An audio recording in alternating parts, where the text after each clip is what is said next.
오늘 아침 서울 연세대학교에서 교수 연구실에 누군가 걸어놓은 사제 폭발물이 터져서 교수 한 명이 다치는 사고가 발생했습니다. 경찰의 확인 결과 음료를 마실 때 쓰는 텀블러잔에 건전지를 달아서 사제 폭발물을 만든 것으로 드러났습니다. 현장 연결해 보겠습니다. 김영수 기자.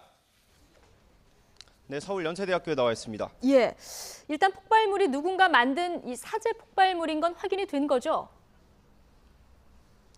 네, 그렇습니다. 현장에서 검게 그을린 텀블러, 그러니까 물병으로 생각하시면 되는데요. 이 텀블러가 발견이 됐습니다. 이 텀블러 겉에는 건전지 4개가 붙어 있었는데 이 상자가 열리면서 이게 폭발한 것 같다는 게 경찰의 설명입니다. 이 폭발도 문제지만 이 텀블러 안에 나사가 들어 있었던 것으로 확인이 됐는데요. 경찰은 누군가 의도적으로 사제 폭발물을 만들어 가져다 놓은 것으로 보고 있습니다. 충격적인 사건입니다. 그렇다면 폭발 당시 상황은 어땠습니까?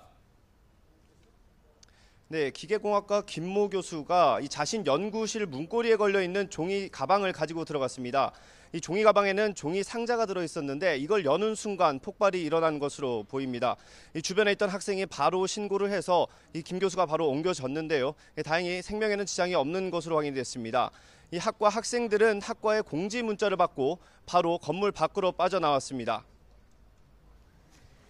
예, 지금 다친 김 교수 상태는 어떻습니까? 네, 김 교수는 근처 세브란스 병원에서 치료를 받고 있습니다. 이 양손과 목에 상처를 입었는데요. 이 폭발하면서 이 양손에 화상을 입었고요. 목에는 폭발해서 물체가 닿으면서 이 목을 다친 것으로 보입니다. 다행히 생명에는 지장이 없는 것으로 확인됐습니다. 다행히 연구실 안에서 발생했기 때문에 추가로 다친 사람은 없었습니다. 자, 이제 경찰의 수사가 중요할 텐데요. 지금 어떻게 진행이 되고 있습니까? 네, 제 뒤로 보이는 것처럼 경찰은 현재 건물 전체를 완전히 통제하고 있습니다. 조금 전에 폭발물 탐지견들이 수색을 마치고 빠져나갔는데요. 정확히 폭발물이 추가로 발견됐는지 아니면 아무것도 없었는지는 확인이 필요할 것 같습니다. 일단 사제 폭발물인 것으로 확인된 만큼 누가 폭발물을 가져다 놨는지 찾는 데 주력할 것으로 보입니다. 폭발물을 가져다 놨는 건 원한이 있을 가능성이 있기 때문에 김 교수의 증언과 주변 CCTV가 중요한 단서가 될 것으로 보입니다.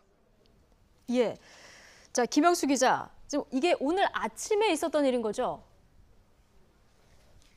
예, 그렇습니다. 오늘 오전 8시 반쯤에 이 김 교수 연구실에서 폭발 사고가 발생했습니다.